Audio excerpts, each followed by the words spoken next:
Podcast z kláštera. Zdravíme vás u poslechu 8. ročníku podcastu z kláštera. Ten pro vás již tradičně nahráváme na akci Sympozium Illustrace, která se koná každé jaro v Broumovském klášteře. Seznamte se s letošními účastníky a účastnicemi a sledujte veškeré dění na našich profilech na Facebooku, Instagramu nebo webu www.sympoziumillustrace.cz. Podcast moderuje Michaela Ryžová. Podcast z kláštera. Dnešní rozhovor proběhne v angličtině. Today's interview will be held in English as our guest is the illustrator and animated film director Daria Dedok. Daria moves between film and illustration, and her works have been screened at prestigious festivals. In her practice, she works with grotesque characters and scenes where irony alternates with melancholy. Her style is defined by recurring motifs, contrasting colors, and a personal visual vocabulary. In the interview, we'll talk about her inspirations, why her films, unlike her illustrations, are black and white, and how she lives and works in Czechia. Hi there. Hi, okay. It's nice to have you. So, how are you enjoying the residence so far? What are you working on or planning to do here? Well, first of all, thank you for having me. I'm appreciated a lot. I'm enjoying every minute here, even every second, I think, because for the first time, my everyday outfit looks actually completely in place here. I'm working on a mini teaser for a potential animated film. It's a story about a narcissistic cat who smokes a lot and a girl who kind of lost in her own world of fantasies. Also, it's a short character, but I'm keeping that one for secret. Okay. And did you make some trips here to the mountains, or you walk a lot around Broumov? Not yet so far, because I tried to concentrate on the story, because I just have some sketches, some ideas, but no story in the beginning. And right now, I think I finally understand what I wanna do here, and now I feel a bit more. I feel it's more time for walk right now. Mm-hmm.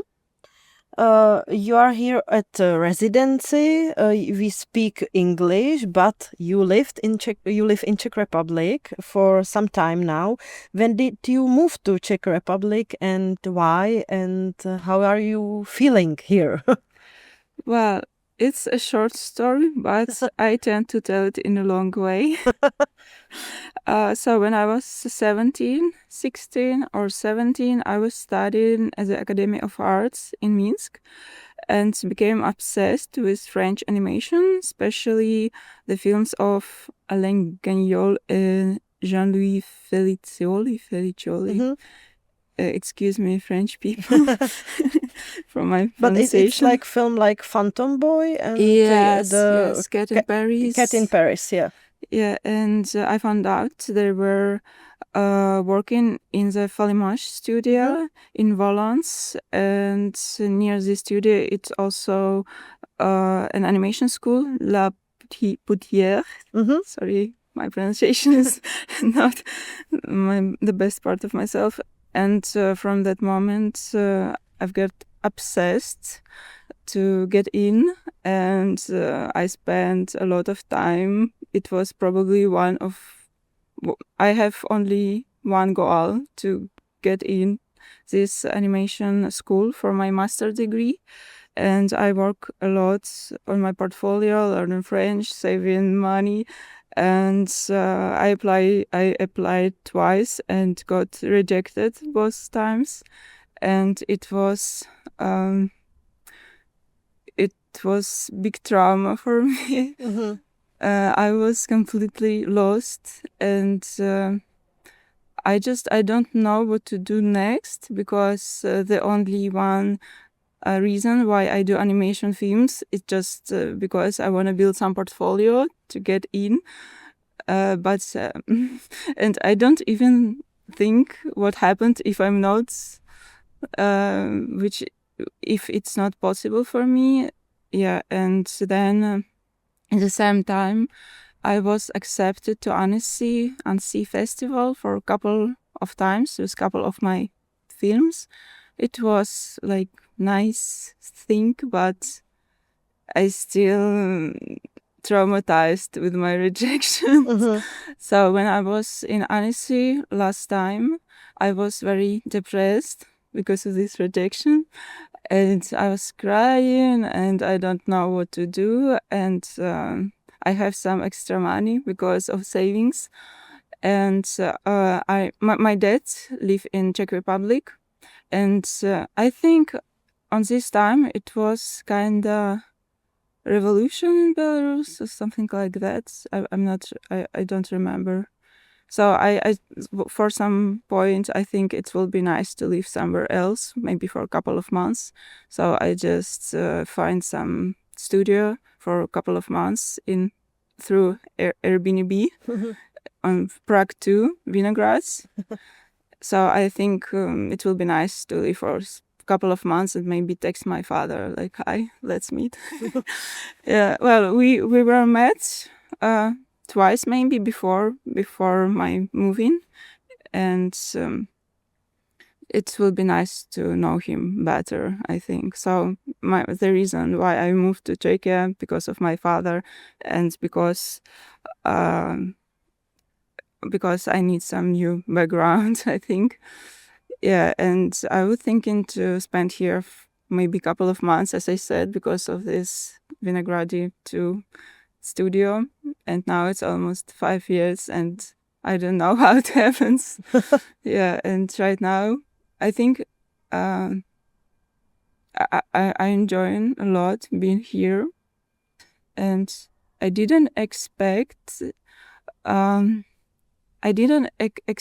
there's so interesting culture here and a lot of amazing directors, amazing illustrators working here, and I think this is my style looks different right now because of these influences by the city and country in general. How do you think that your artistic style and approach changed since you live and work here in Czech Republic? Well, when I was talking with people from Le Poudière school, and they were like, "Hi Daria, yeah, your style is pretty cool, and the ideas of your animation films, it's kind of good, like interesting, but we are not focusing on these black and white animation films. We are very colorful. The style of our students are very colorful, and we are thinking that the color is something which is important, and do you want to work with colors, maybe experimenting with them?" And I said no. I want to do only black and white animations. And then, because of my obsession with this school, I tried to use colors, but I absolutely don't understand how it works. And I spent maybe 5 years or maybe 6 years trying different techniques, different materials to finally understand how to work with colors, but nothing was changed.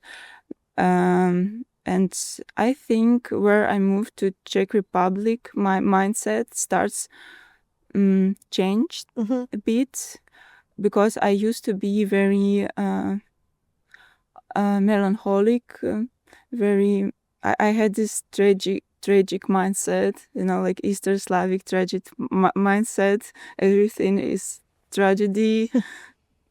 It's pointless to be alive, Everything is absurd around me, and it just no reason to be alive.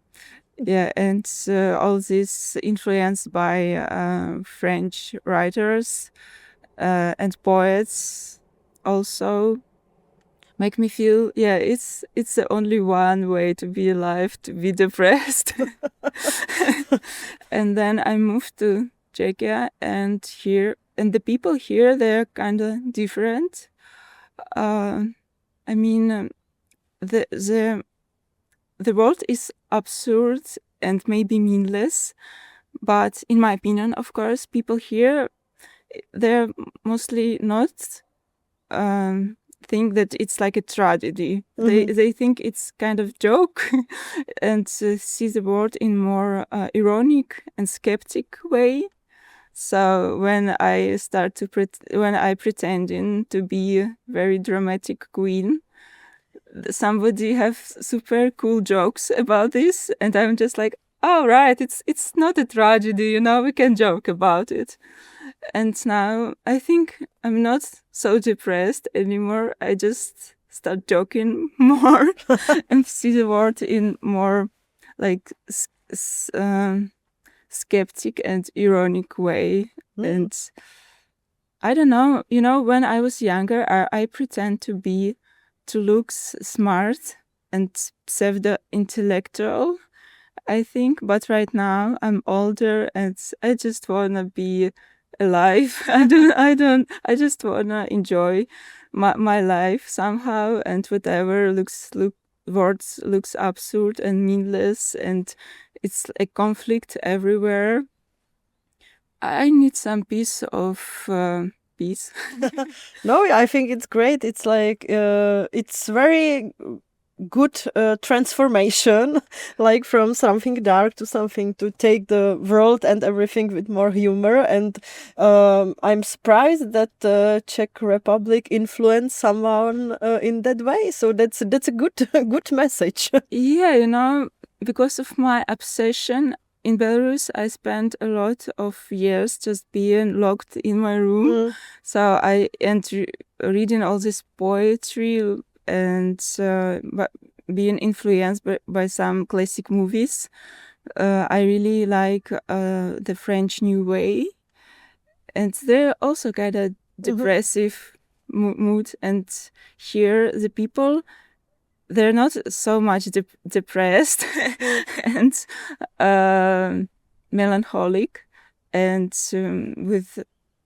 it's a big difference for me. And also I have a lot of problems with to be connected with other people, and I think this is the reason why I try to draw something, to do some animation, because I want to be connected with people. And in Belarus, it's not easy to be friends with somebody or just to connect with somebody. We are very closed people, I think, and very distant. It's a long distance between each other, and surprisingly here it's not so complicated. I mean, probably it is complicated, but it's not in this height level. And also right now, you know, when I speak Russian, I still trying to be pretend to be intellectual, you know, but my Czech or English skills are not so good, and I think I'm not trying to pretend to be super smart, and people are not thinking that like I'm boring person or overthinking person. And also because of this distance, I feel more freedom to be myself, because if I do something wrong or if people don't understand me here, I can say like, oh, you know, in Belarus we do it's just because I'm Belarusian and a different mindset. But in Belarus, I think maybe people think that I'm weird. Yeah. But here I just can say, oh, all of us do these things. Yeah, you know? yeah. To hide like behind that. Yeah. I understand. And does something like Belarusian visual language exist? And if so, is it still visible in your work? Is there something you mentioned it more like not Belarusian, but more like Slavic melancholy or something? Is it still present there, or? Well, it's difficult question because I'm not really connected with industry. I never have Belarusian producer or something like that, and I'm not sure that the industry exists there, and it's difficult for me. I don't know what to answer.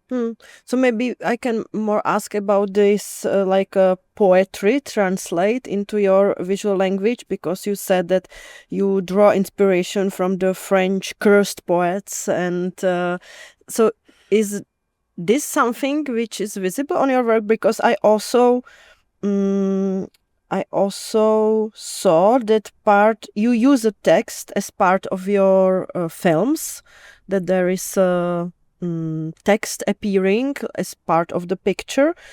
What is behind that? And maybe this is something which is connected with some like a poetry also?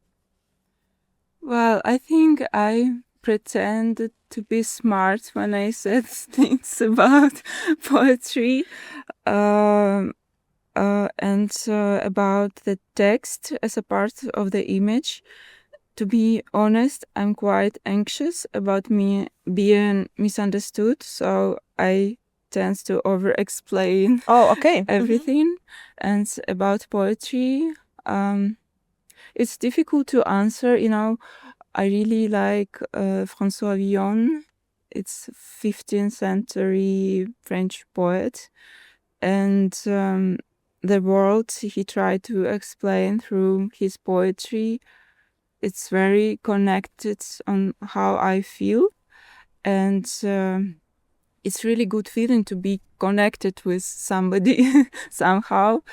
And I think this connection influenced me to explain me. I just to bring some new ideas on my animations, and to think that if I do something, somebody also can notice that they feel in the same way, and we can somehow connect. So yeah.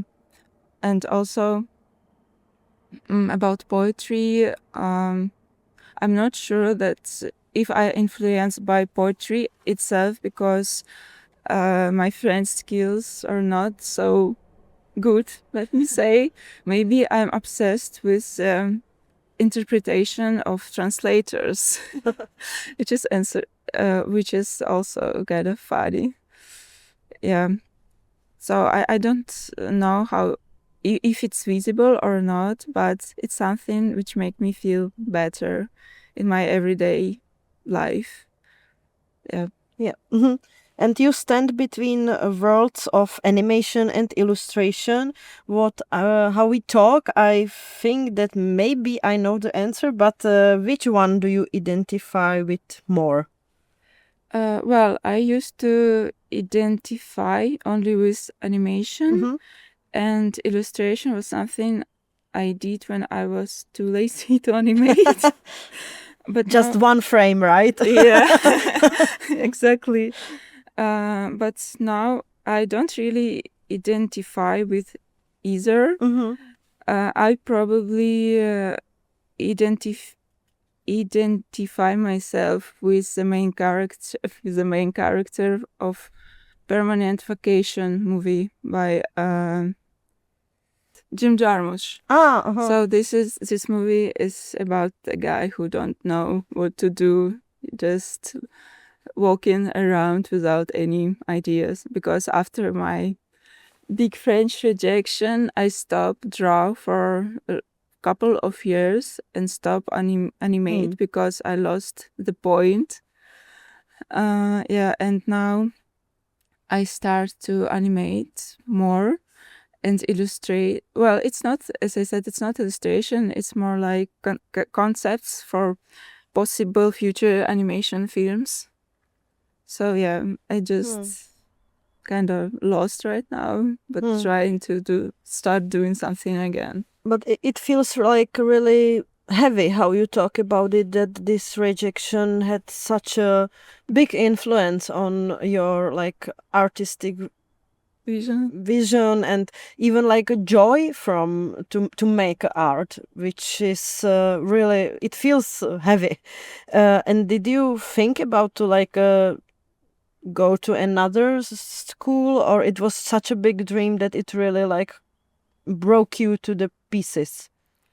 Well, I think about this a lot, and maybe I like to be rejected.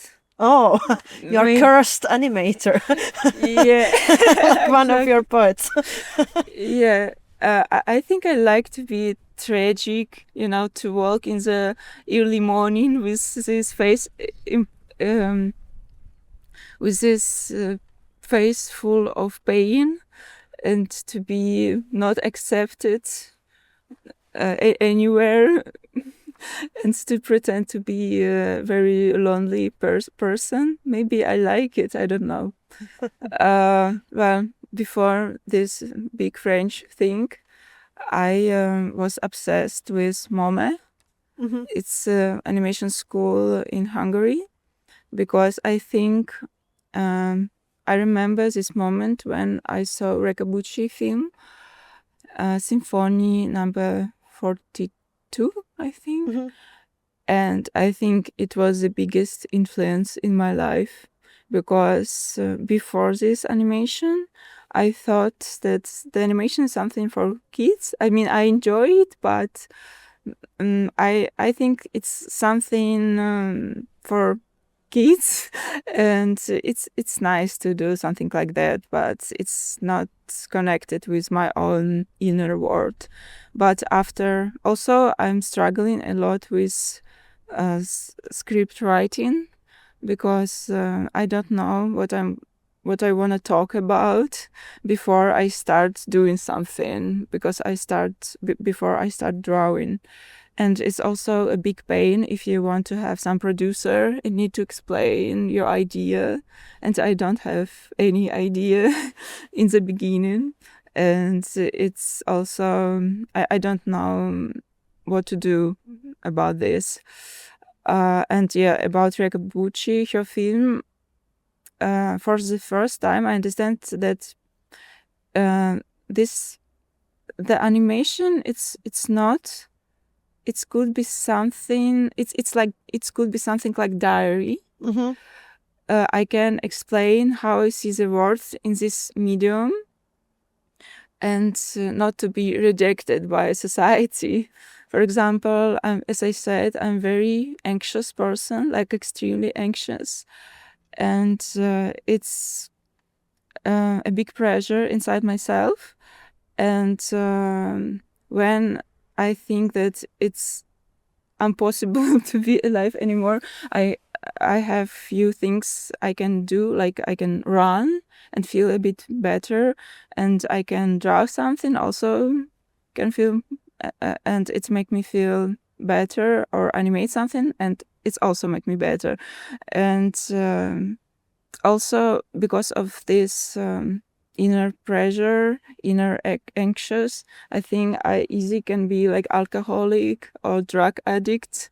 But also I need to, as I said, I want to be connected with other people, and I don't want to be connected with other alcoholics, drug addicts.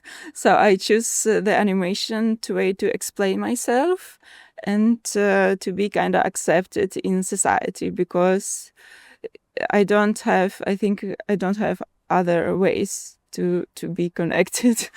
Yes. And also when I was in France, it was really interesting how they see people who works in art industry. For example, my animation films, they're very depressive. I'd say it's visible that I'm not very, that I don't really want to be alive sometimes. And in France, it was some talks about animations, and I remember we were talking about my animation film, and it was a screen from my film and it was something like I'm not feel okay or something like that, or I feel disconnected with society. And we talk with French people, and they're not thinking that I'm kind of lost person or I have some mental problems. They were like, "Oh yeah, your animation, it's so nice, it's so good." And for me, it was like, so it was like the message help me on the screen, you know. And they're like, "Oh yeah, your animation, it's so interesting. The technique and this camera movement, it's kind of it's cool." And I was like, I remember I returned to the hotel, and I was thinking like, okay, I can be like, it's my diary and I trying to explain how much I'm not comfort being alive, but people see that it's some kind of animation without, and they don't think that I have some mental problems. That it's some like it's behind the wall again, like that, Yeah. But I have to say, like, we talk, and maybe to someone who listen us, they can now think, oh, it's really depressing. But like I feel when I talk with you, there is like some humor and light, and it's not just darkness. So I think it's a little bit you are a little bit ambivalent person that people can have, like, maybe the feeling that it's a humor or it's serious, like where is the edge? So just maybe to say to our listeners that you are smiling and you are not just like right now. Yeah, I mean, this situation, black cloud. Well, Yeah. Well, it used to be a very tragic person because of this rejection, but now, as I said, I feel in a different way after almost 5 years in Czechia. And you talk about that your films were black and white, and after, like, during this process to get on in the school, you started to experiment with colors. What was your process? Like, how someone who doesn't work or feel so much into colors, like, what was your way to get into colors? You just tried, or you read some books about like color combinations, or what was your approach, like, to be more colorful? I tried everything. I try to read the books about that. I try to stole some color palette some color palette from the movies I like. I try to travel, to take pictures and to stole color palette from these pictures. I remember I met Max Litvinov in Berlin. He was also study. Also, I wasn't accepted with her. So he was studying in this Lapoudière school, and I am a huge fan of him. And also his color palette looks so good. And I asked him about his color palette, how it works, and he says, like, he had a very old phone, like one of the first phone, some old Nokia, and he take pictures, and these pictures they're very pixel, and the colors, because the quality was very shitty, the colors was totally different, and he just used these pixel pictures to get the like the pipette on the color. Yes. And, yeah. And it was so interesting for me, and I tried everything. I bought very expensive things like pastels, watercolors, and also very cheap ones. I try to be influenced by some classic pictures, like painters, classic painters. I try to educate myself. Nothing works absolutely totally. It's still, I just look it. I mean, it's not like 1 year. It's it was maybe 6 years. So I try every day. Not every day, because I was kind of depressed for a couple of years and not do anything. But after this, I try a lot of materials, and nothing works. And I don't know what to do next. But I think the reason why it was so complicated for me, because my mindset was still black and white. I was depressed, and my world wasn't colorful at all. It was tragedy.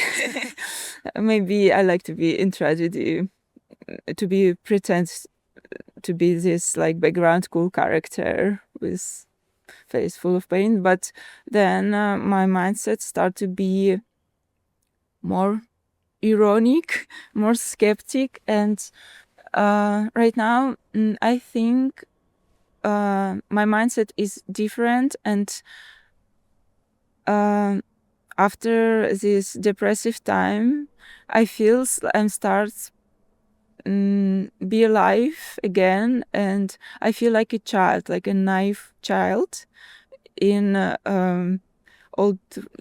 in the woman body, in the grown up woman body. And I had this very skeptic part of how I see the world, very skeptic and ironic part, and also I still very naive person.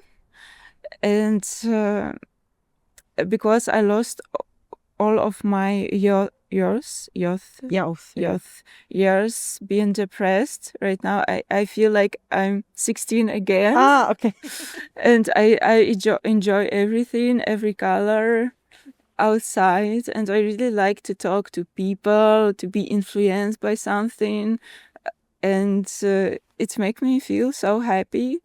And about the colors, 2 years ago, I love Berlinale, and I was in Berlinale this time, and I went to some shop in Berlin, and again trying to find some material to work again. The story never ends. Yeah, the story never ends. And I found these crayons from Karandashe. It's like watercolor pencils. Not cheap ones, let me say. And I bought few of them, and just for fun, I lost any hope, already. And in this evening, I went to the library, American Library in Berlin, and just start to draw some stuff again, as every day before. And I don't know, some magic happened. I start to feel, this is it. Yeah, this is it. And it was, I couldn't sleep this night. I went to some I don't remember, to some pub, which is works full night, and all of people were drunk here, very noisy. And as I said, I'm a very anxious person. Well, for this night, I'm not very anxious person, so I bring all of my colors to this pub, and it was like, this pub was full of these mid-aged people, kind of drunk, and I look like a maniac, draw things, because I couldn't sleep. And it was the best night, I think, in my life. And because of this, and my style was born in this pub in the middle of the night, I think. That sounds amazing. Like I just imagine in my head how your world is black and white, your vision is black and white, and you took this crayon and everything start to be, like full of colors and the format of the film. It's now wider, how this magic in the cinema is happening. So yeah, definitely. And also it's not a lot of colors. Mm-hmm. Maybe 20 or 25. So I really like black and white world because I can be focused only on idea and not be like, oh, maybe I need to use this color, maybe this color or this color. No, it's like black and white. And this color palette is also very limited. And I feel very good with limitations. So, yeah. But after a few years, I try to work with other techniques. It doesn't work. So it's just this, like one kind of pastels, right? Yes, I don't know what happened with me if they stop exist. I don't want to think about this, And based on your work, you also experimented with pushing your visual style to 3D or like a stop motion look-alike. Can you elaborate on that? Did you also had the feeling that you need to or want to push your work in more like another dimension? Well, the answer is simple. Because of my job, I had to work a lot with AI tools. Mm-hmm. And at some point, I started experimenting with transforming my drawings into something that looks like stop motion. And it's turned out to be surprisingly easy and fast, which was both exciting and slightly disturbing. So it was just AI, and for now I lost interest for this. I was thinking about to experiment with AI to make some prototypes and then to recreate it in classic stop motion. But it's not very easy way to do something like stop motion. It's I need some production and things. So right now it just thoughts in my mind. And with what kind of softwares did you work? Well, you mean stop motion or? I mean more with the visualization in with AI. Like what softwares did you use to make those different references or those 3D look-alike stop motion? Okay. I just did some drawings and then put it to another banana and to make some well, one second, rozkadrówka. To make the frames, some shots. Well, I use Nana Banana plus Clink or Comfy UI, something like this. And right now I'm experimenting with C-Dream a lot. So something like this. And you said you got to work with AI through your previous work or job. Is it something also like, do you think about AI also in the terms of like ethic or like ecological way? Or for you take it more as a new option to, that it's not necessary to be avoid to AI, but accept it as a one of possible tools, same as for example, Photoshop or. I don't have a fixed opinion about AI. I'm mostly trying to adapt to it and understand how to use it without becoming dependent. And I think the dark side is that it feels like a substitute. It works, but something is off. So and there are also a more uncomfortable aspect.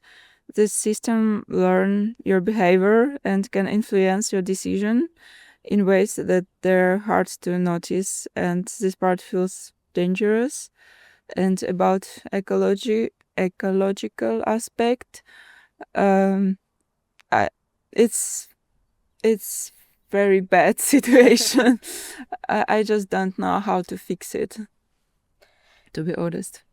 And you work for Gizmart, or you worked for a mobile app developer? Was it your job for some time? Yeah. Yes, it's right. I was visual design team lead, something like that. So my job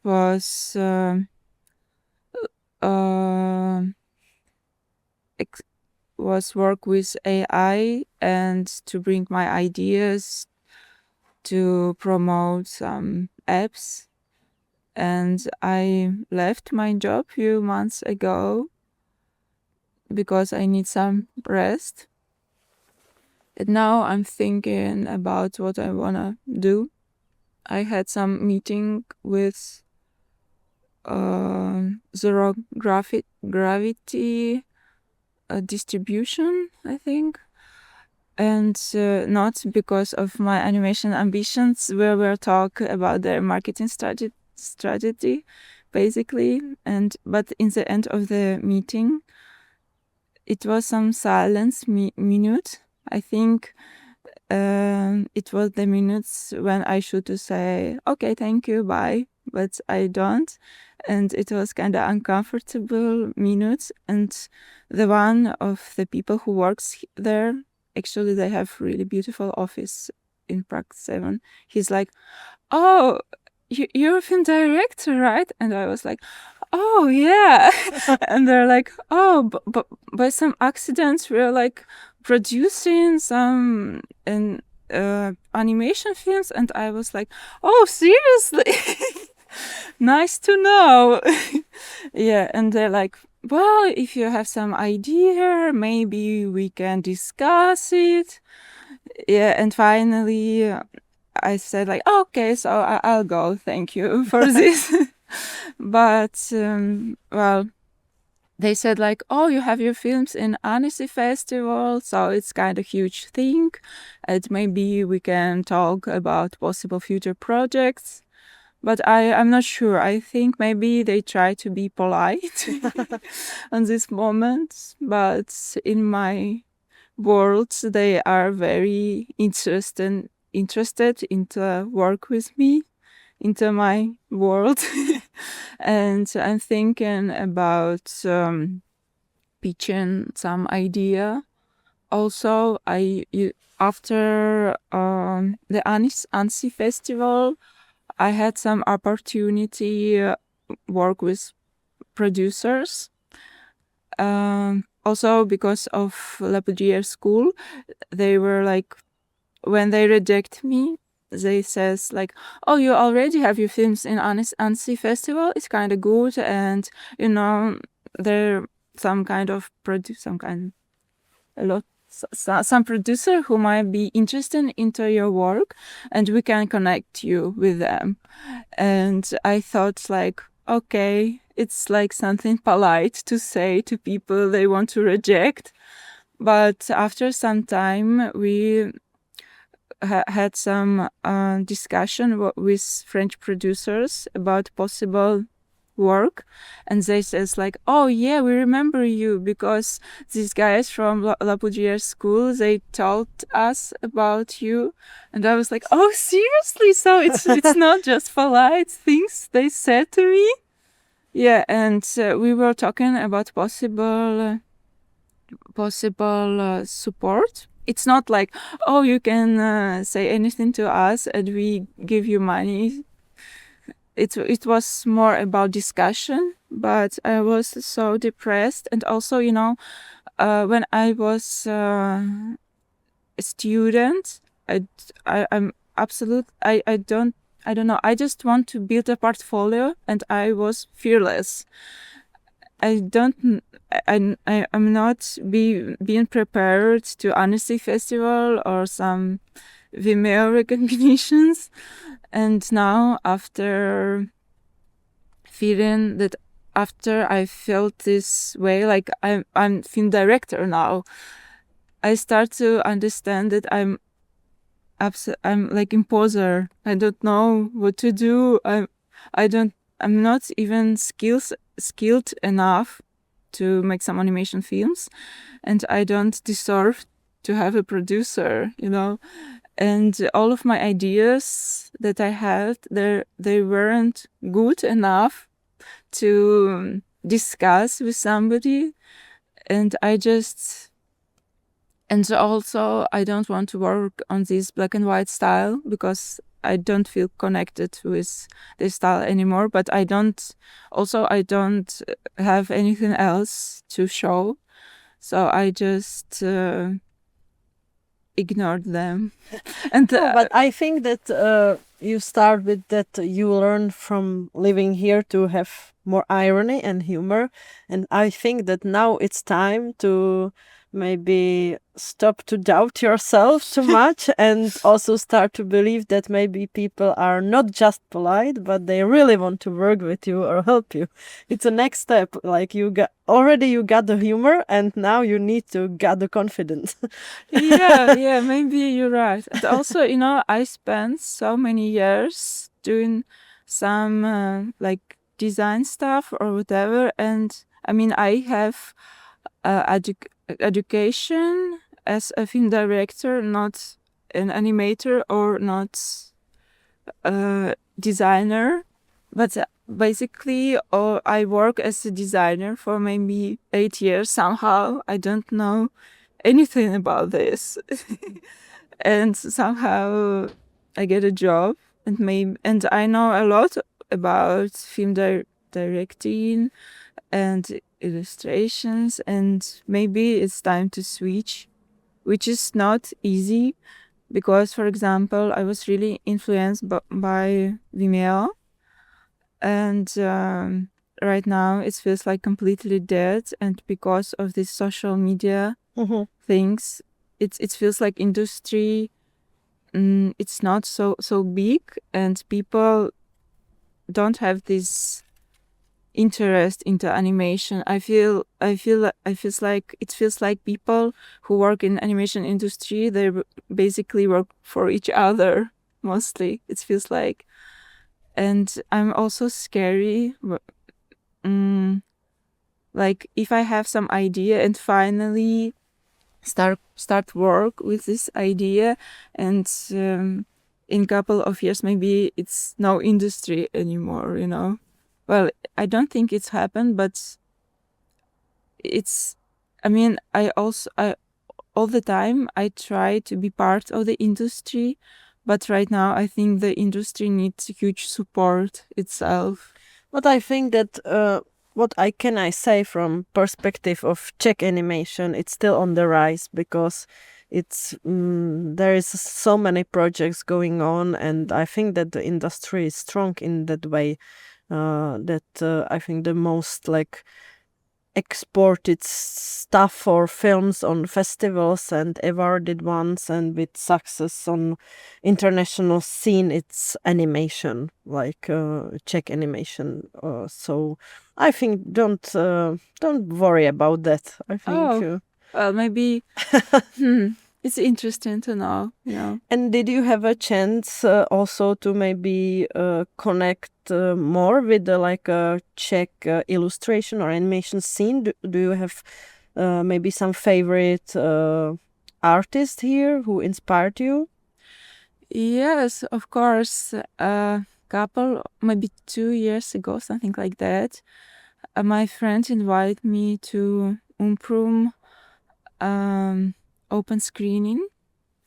And I came to this screening, and it was like student works. And it was really nice.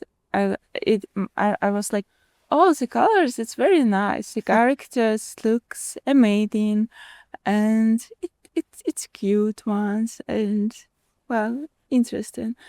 And then it was Julia Cherna trailer, and I had a Režisérka. I mean, I was so impressed. It was a death in my mind. And then, I don't know, I think I was crying in the moment. And it was one of the biggest influential for me. And I don't even know how to explain it. Because, I came with this face like, oh, okay, some interesting students' works. It's interesting to see. And then it was this level of coolness. I didn't expect this at all. She's a poet. I'm a huge fan of her. And also I went to Berlinale because her premiere. And it was so good feeling because for the first moment when I see the trailer, I thought, this is a masterpiece, this is the best thing, one of the best thing I ever seen.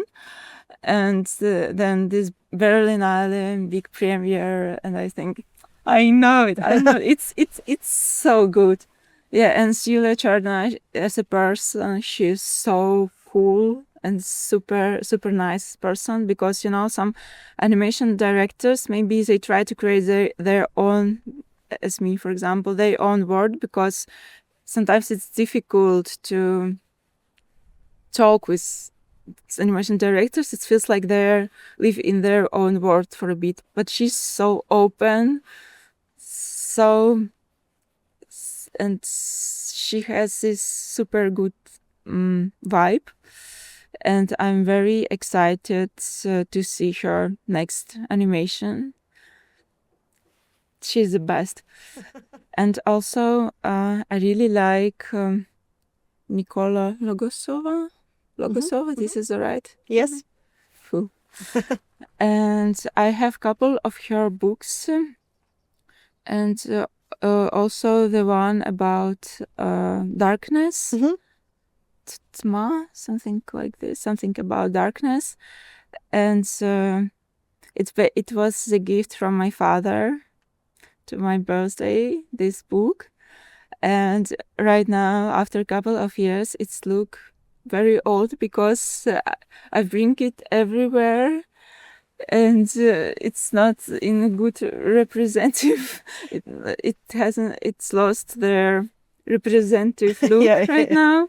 But I think this is also one of my favorite books. It's very interesting. Interesting to see this new wave of animation artists. Also, I really like Lustre. Yeah. And I explore a lot of things about this animation and illustration world just because of Lustre, and it's a kind of education for me in the way. So yeah, it's very impressive. The Czech stand, it has this special humor in absurdic way, which I enjoy a lot. And also I really like the classic Czech movies.